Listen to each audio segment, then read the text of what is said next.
ಈ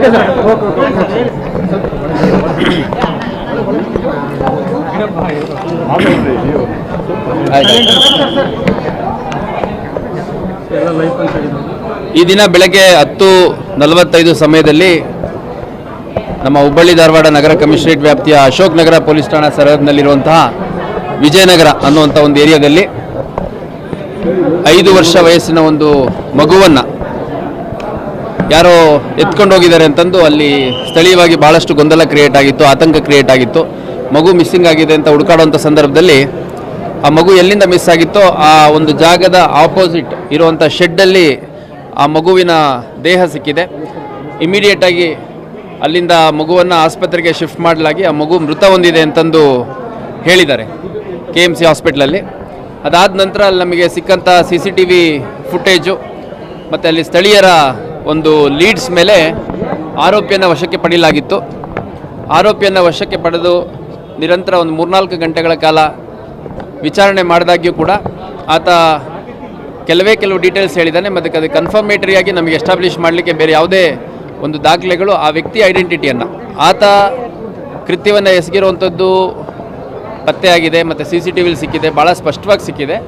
ಆ ವ್ಯಕ್ತಿಯ ಐಡೆಂಟಿಟಿ ಯಾರು ಅನ್ನುವಂಥದ್ದನ್ನು ಪತ್ತೆ ಮಾಡುವಂಥ ಸಂದರ್ಭದಲ್ಲಿ ಆತ ತನ್ನ ಹೆಸರು ಮತ್ತು ಯಾವ ಊರು ಅನ್ನುವಂಥದ್ದನ್ನು ಹೇಳ್ತಾನೆ. ಬಟ್ ಅದಕ್ಕೆ ಕನ್ಫರ್ಮೇಟರಿಯಾಗಿ ಯಾವುದೂ ಪೂರಕವಾದ ವಸ್ತುಗಳು ಸಿಗೋದಿಲ್ಲ.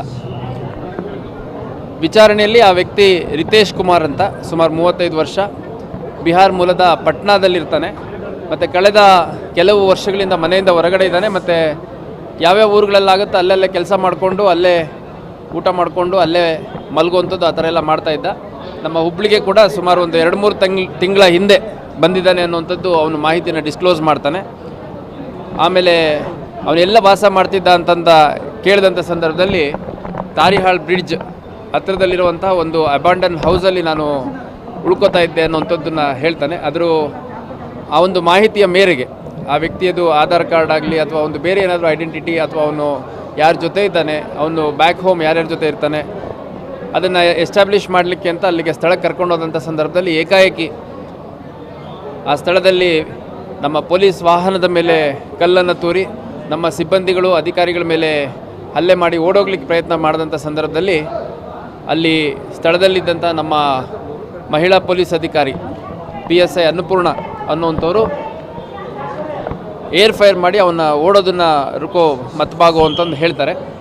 ಅಷ್ಟಾದರೂ ಅವನು ಓಡೋದು ಮುಂದುವರಿಸಿದ್ದು ಮತ್ತು ಅವ್ರ ಕೈಗೆ ಸಿಕ್ಕಿದ ಕಲ್ಲುಗಳನ್ನ ತೊಗೊಂಡು ತೂರ್ಲಿಕ್ಕೆ ಪ್ರಾರಂಭ ಮಾಡಿದಂಥ ಸಂದರ್ಭದಲ್ಲಿ ಆಕೆ ಏರ್ ಫೈರ್ ಮಾಡಿದ್ದಾಳೆ. ಏರ್ ಫೈರ್ಗೂ ನಿಲ್ಲದೇ ಇದ್ದಾಗ ಆ ವ್ಯಕ್ತಿ ಮೇಲೆ